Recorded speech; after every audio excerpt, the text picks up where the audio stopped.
You're listening to the Healthy Christian Women Podcast, brought to you by Fit+Faith, the podcast for Christian women to grow healthier in their mind, body, and spirit. Jumpstart your health with your complimentary mind, body, and spirit detox checklist at healthychristianwomen.com/detox. That's healthychristianwomen.com/detox. Here's your host, Dr. Melody Stevens. Hello and welcome to the Healthy Christian Women Podcast. I am your host, Dr. Melody Stevens, and this is episode 25. Today we are talking about your brain on sugar. Do you remember years ago, or remember this when I was growing up, there was these commercials on TV that were talking about this is your brain on drugs. And it would show like an egg they were scrambling in a pan and it would say, this is your brain. And they would show a regular egg, like just an egg in a shell. And then they would crack the egg into this like boiling pan of butter. And it would scramble the egg. And it would be like, this is your brain on drugs. And so I just remember that because that literally is truly what is going on. Drugs or addiction of any sort, and what we're talking about today is the effect that sugar plays on our brain, which is similar in its addictive properties as other types of drugs out there. So we can know that sugar itself is also having these addictive properties, just like a different type of drug like cocaine and heroin, on our brain. And it's super helpful to know this because if you didn't already know this, it's going to help you just understand a little bit more about what's going on and not feel like you're completely crazy, and to understand that this truly is physiologic addiction pathways and things, circuitry going on at the cellular level inside our brain, inside our blood, and in our bodies, so we can really understand first the gravity that sugar truly plays, that it's not just a substance that has been exploited to the point of, yes, we know now that it's leading to a lot of different preventable diseases and increasing our risk of a lot of different things, but we can also understand that there is also an addictive property going on. So when you try to get rid of the sugar in your life, or when you really try to start having a lot less of those types of things, that you're going to experience on some degree, and it's different for everyone, literal withdrawal symptoms. And so it's so helpful to know because if you don't understand the intensity of sugar, then you're not going to understand why your body is having such a hard time letting it go when you start to get rid of it. And the other thing is that sugar is so widely put into so many of the products that we're buying that we wouldn't even realize. Something that's not supposed to be a sweet product per se, like you wouldn't necessarily market, tomato sauce on the same level as a candy bar, but yet there is sugar inside of the majority of tomato sauce and ketchup and things like this. So it's helpful to know that our society wants you to like their product, right? And they know that our body can become addicted to sugar or that it enjoys sugar. So they're going to sneak it in to the products that they're making so that we will like it more, even though we can't really put our finger on why we're liking it more. It's most often because there's one of three ingredients at a heightened level inside that product. This is what all the food manufacturers and food scientists have found out over the past 50 years, is foods that are higher in salt, sugar, or fat, or a combination of the three, truly are more addicting to our body. We like them, we want them, we crave them, and that's literally because of what's happening at the brain chemistry level. So they have, of course, figured this out, and now they're going to tailor their product to have more of that in it so that we will like it and therefore we will buy it. So understanding a little bit about what's going on and how sugar and salt and fat have fully been manipulated in the widespread food industry so that we will literally like it more and just want more of it. It just makes sense. And so if you're a business owner desiring to sell a product and you have found out through scientific studies that this is what is going to make a human being enjoy this product more, then of course they're going to just do that, right? It just makes sense. But now we're finally, after 40, 50 years, realizing, having done that and not thought anything of it, or not really thought that it was that detrimental to us, now we're realizing, wow, this is really becoming not only a national problem, an international global problem with epidemics of obesity on the rise and with increases of cancer and Alzheimer's and heart disease and diabetes and all these other things, that so much of it is being influenced by our behavior, by our nutrition, and by our lifestyle habits. So it's so important to know what's really going on inside your body and to know that there are things that you can do, and we can begin to help our body detox from this increase in sugar that has been used to for the majority of your lifetime, but it is still not hopeless in order to break free from that cycle. So that's the really good news. That's how amazing and adaptable God has made our bodies to be, that even though we have done damage to them, they are still amazing in their self-repair. And it's not necessarily that we can reverse everything, depending on how long those processes have been going on inside your body, but there's a lot that you can do to really kind of stop things, in their tracks or from getting worse, or at least know that you're now taking on some more actions that are going to help kind of reverse or at least slow down a lot of these processes that have been going on. So we're going to talk a little bit more scientifically, because as a doctor of physical therapy, there's a lot of education and science that I needed to know as I was pursuing that degree. And it's so wonderful and helpful now because it helps me to be able to better understand and then explain to you what is really going on inside of our body. I was drawn to physical therapy initially because I was so fascinated by the body.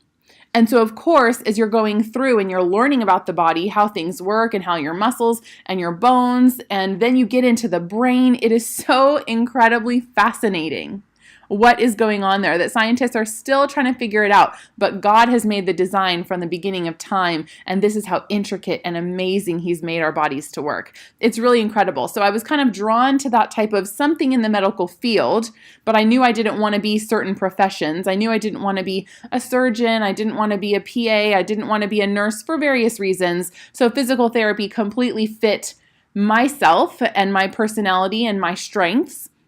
But I wanted something that was going to be highly intellectual because I enjoy understanding. I enjoy learning. And so, I was just so drawn to that. So I'm just going to try to break it down for you so you can understand a little bit more of the science behind what's going on, but not to a point of overwhelming you, but just kind of giving you a little bit of a peek into that. And then, of course, there's so many studies that you can just literally get lost for days upon days reading all the research that is out there.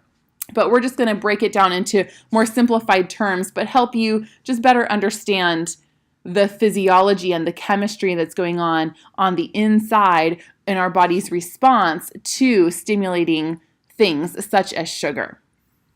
And here's a few little statistics for you just to help you kind of understand what's going on and what normal values or healthy values should be. The World Health Organization has done many studies over the decades, and they have concluded that an average human adult should have 25 grams or less of sugar per day. That equates to about 6 teaspoons of sugar a day.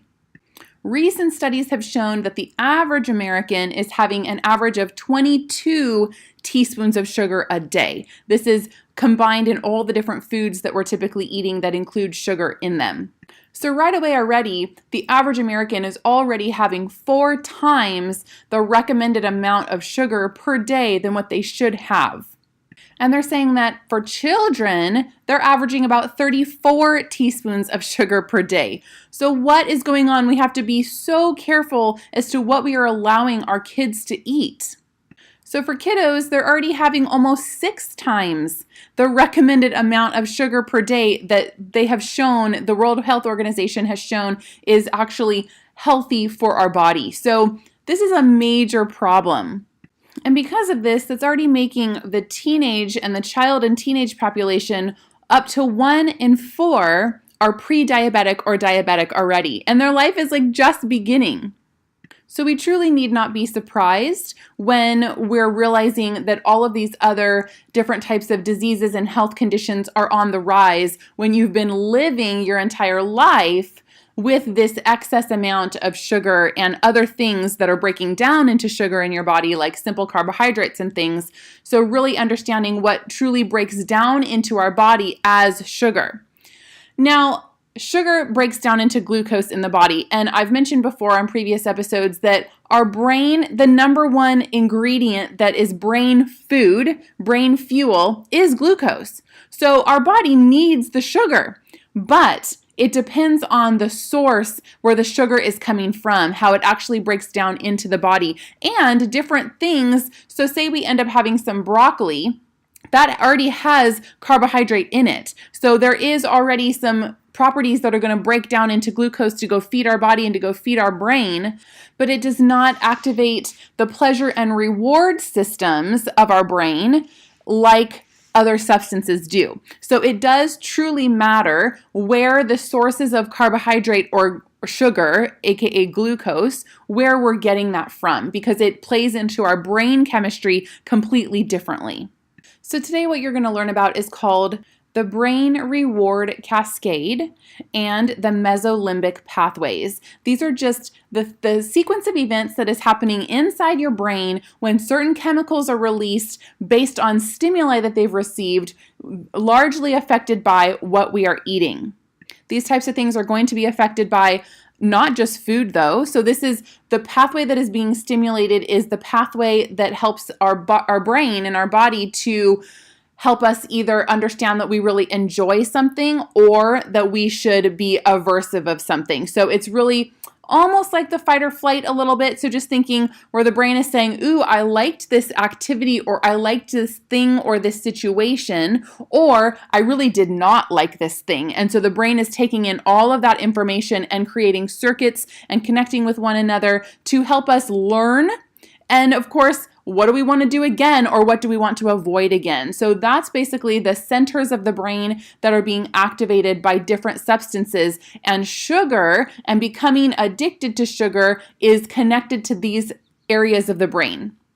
So first we're going to talk about dopamine. It's one of the most common neurotransmitters that's talked about when we think about the feel-good hormone. So something good happens, we enjoy something we taste, we enjoy an activity, and then dopamine gets released in our brain. And from there, transfers to all these different parts of our brain, connecting everything together. So it sends out to the motor cortex that says, ooh, do that again. So we actually take the action again. So say we're eating a piece of cake or we're eating a candy bar and it's like, ooh, that was so good, I want another bite. And then we actually move our arm to our mouth and take another bite. And then it heads over to the memory areas of our brain and says, oh, this was a good experience, this was a good memory. Or, like I said, the opposite as well. This was a bad experience. This was a bad memory. And so it's connecting all these different areas in our brain. And what's really interesting is there's two main receptors that dopamine has, D1 and D2. And what sugar does specifically is it increases the amount of D1 receptors. So it's like, ooh, this is so good. So the brain wants more of it. So it creates more receptors to receive the dopamine. But at the same time, it decreases the amount of D2 receptors. And D2 is the inhibitory receptor. It says, oh, we should not be having as much. So what's so interesting is it literally increases the excitatory, or the one that says, hey, give me more, while decreasing the one that says, hey, we shouldn't be having this much. So it literally is already, can you begin to see that shift is happening of an imbalance there? While at the same time, it decreases the dopamine transporter protein. So when hormones are running around in our body, there's little proteins that will hook up with them that will go then take them to the cell. Well, it's also decreasing the transporter protein. So it says we need more of this now in order to actually get that same feeling, to get that same natural high or that same comfort and well-being feeling that dopamine gives us. So now we're actually literally needing more of it in order to satisfy the desire, the craving.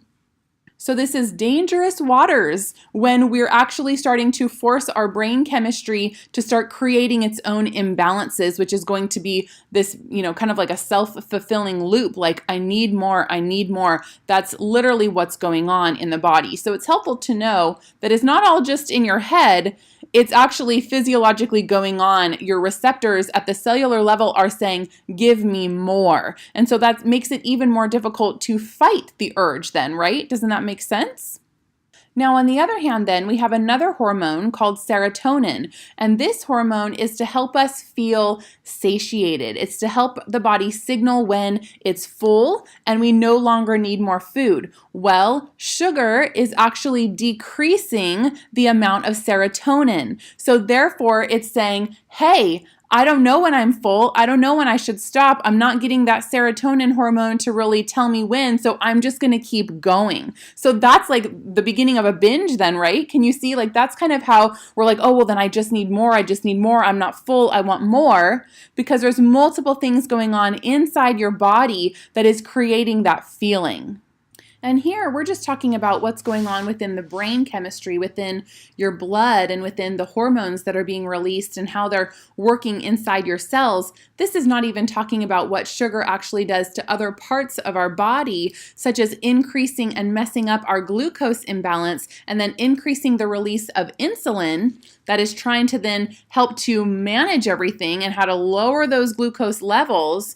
So insulin is meant to do that. But when we're constantly bombarding the body with so much sugar over and over and over again, this is where insulin resistance comes in, and ultimately leading down the pathway of diabetes, where we now need extra insulin in order to help our body regulate, because we've broken on the inside, basically. We've overused this pattern of how the body was meant to regulate itself, and so now we need help to be able to do that. So there is so much going on specifically related to sugar. This is why the World Health Organization says, man, 25 grams or less per day is truly all that the body needs just to maintain homeostasis and to maintain balance. But yet we have allowed it, for various reasons, which we won't go into here, but we have allowed it in our culture to be acceptable to have this much completely unregulated sugar intake in our diet and in our culture. And so it is leading us, very literally leading us to disease and breakdown of our body.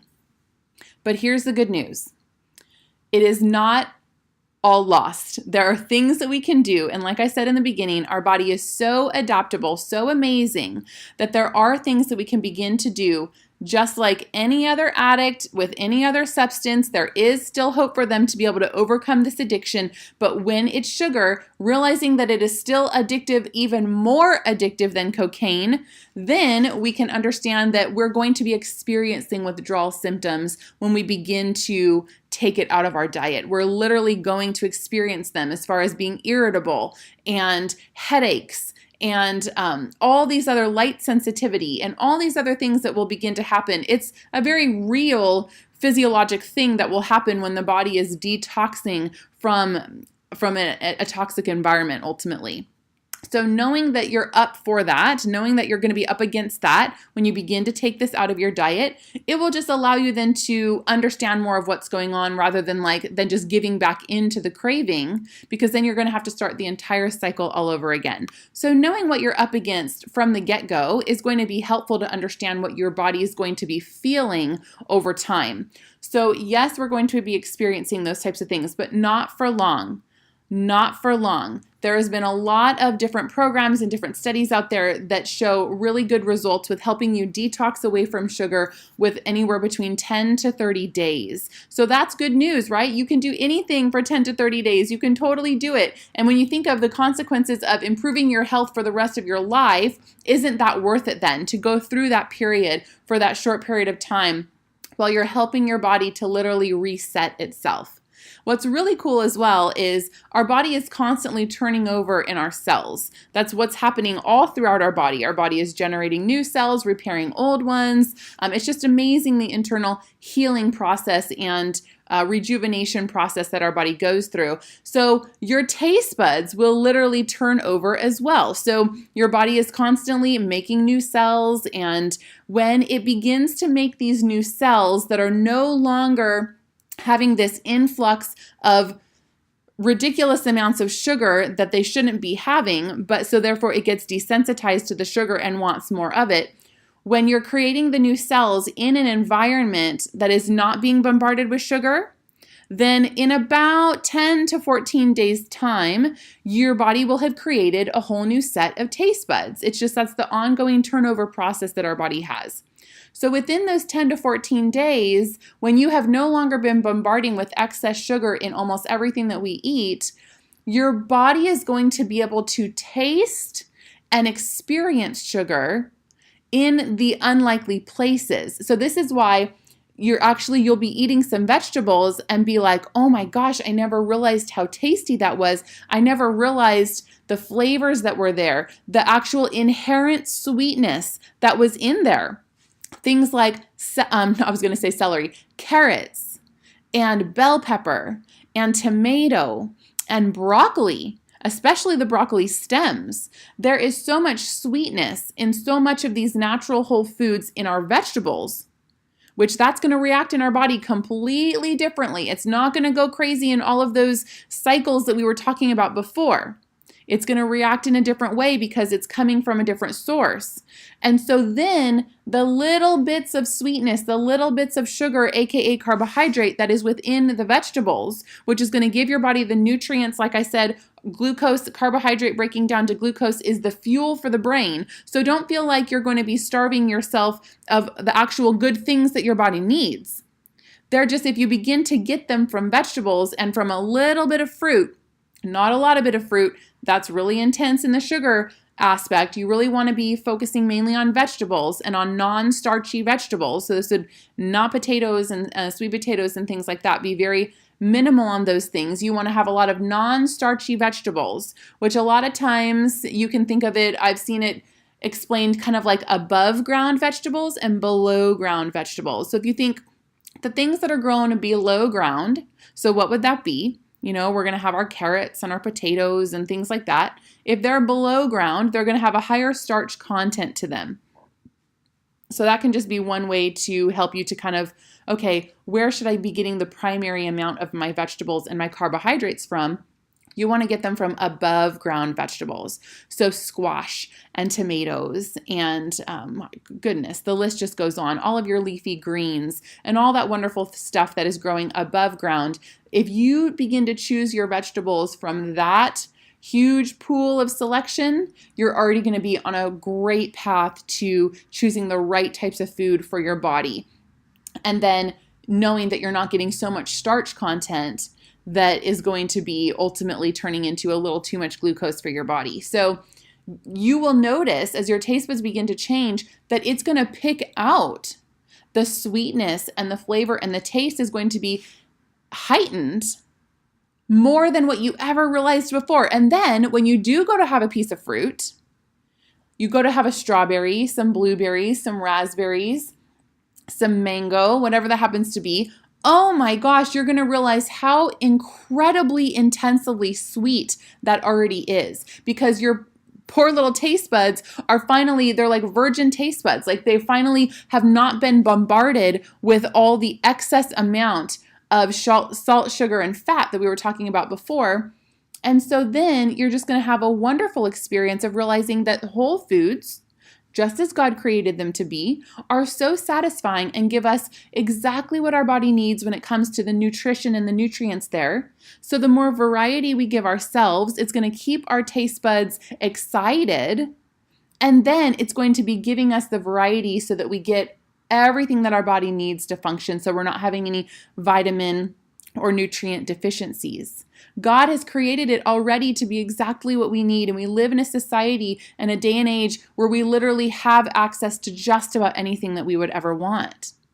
So when we have all this diversity at our fingertips, and God says, this is the food I made that is appropriate for your body, then when we put those two things together, it's just going to be wonderful. Like the whole world is just going to open up to you. And then you get to realize, wow, God, you created us to enjoy food, but not to be abusive of food and have food be at this level that has been genetically modified and engineered and is okay to be in our society when it's actually detrimental to our health. But if I eat the way that you provided for me to eat, then I'm going to realize how much I love it, how much I enjoy it. And then we will begin over time to crave the food that you give. So if you're giving your body the sodas and the cakes and the candies and the crackers and the whatever, your body is going to crave more of that. Just like I said before, it makes sense, right? Now that you understand a little bit more of the brain loop that's going on inside of there. But if you begin to give your body the whole foods, the wonderful organic ingredients, all the variety of vegetables, the amazing ripeness of in-season fruits, you're going to then begin to crave more of that. I was sharing with the ladies this morning on one of our devotionals inside my Facebook group that I remember the day that I was actually craving celery, and I never thought that would ever happen. I used to hate celery. It has no flavor, it's crunchy and stringy, and I just didn't like it growing up. And then I started to eat a lot of celery with some almond butter for a good snack during the day. And then I got to the point where I was like, I cannot even believe I'm saying this, but I am enjoying and craving and wanting celery. Never thought that was going to happen at all. And I found that the celery that is the closest to the inner parts of the celery, so it's like where the sticks themselves get a little bit smaller, and they're not as fibrous, and they're not as dark green as the outside. They're like a little lighter in color. I found that those ones is where the sweetness is. And so I was again beginning to taste some sweetness out of the celery. It's crazy, but you never would experience that if your taste buds have been bombarded with way too much of artificial sugars that are so intensively sweet that the body was never really meant to have it at that level in that quantity of intensity. So that's why no wonder then it's triggering these addictive areas of our brain. So just a little bit to help you understand a little bit, hopefully without making you feel overwhelmed, understanding what is literally going on the cellular level with the hormones that are being released and how the food is creating certain hormones to be released or not. And then they can create these imbalances, which then turns into this negative feedback loop that just wants more and more and more of this addictive substance. And when we can understand that it has been shown that sugar is 8 times more addictive than cocaine, then we can really understand that me being addicted to food and being addicted to sugar, I'm not crazy, it's a real thing. And so that really just helps us to understand what's going on so that when we're fighting this battle, when we're ready to fight the battle, we understand that that means I'm going to go through some withdrawal. That means I'm going to be cranky. It means that it's going to mess with me for a little while and that I'm going to have these cravings that are real. They're not imaginary, they're real. But I also know that I'm going to help my body reformulate back to normal, rebalance itself back out to normal if I stay on this path for long enough. And that's the beauty of it all. So incredible. God has made our bodies so incredible, so amazing. But we have manipulated that and we have abused that. And therefore we're paying the price literally within our brain as to what has happened there. So I hope that this just helps understand a little bit more about what's going on and also gives you hope that there is, that the end is not, you're not a lost case. That you're not alone in this, and you're not a lost case, that our body is amazing, and that through God's strength, if you're really feeling like there's a major stronghold here, then this is why we do not fight against flesh and blood. This is why we are asking God to help us, calling upon Him, asking for His strength in our weakness to overcome this literal addiction that's going on inside of our body. And with Christ, all things are possible. So yes, we can overcome it. And so I just wanted to encourage you with that today, help you understand it a little bit more so that we can fight the battle on the spiritual realm and on the physical realm, knowing that we were meant and created to be victorious. Amen. I hope you have a wonderful day. Blessings upon you in Jesus' name. This is Dr. Melody with Fit+Faith. Have a great day. Bye. Thanks for listening. Remember to subscribe and join me next week for the next episode of the Healthy Christian Women Podcast. Inspiring Christian women to live healthier in their mind, body, and spirit, one day at a time. Grab your complimentary mind, body, and spirit detox checklist at healthychristianwomen.com/detox.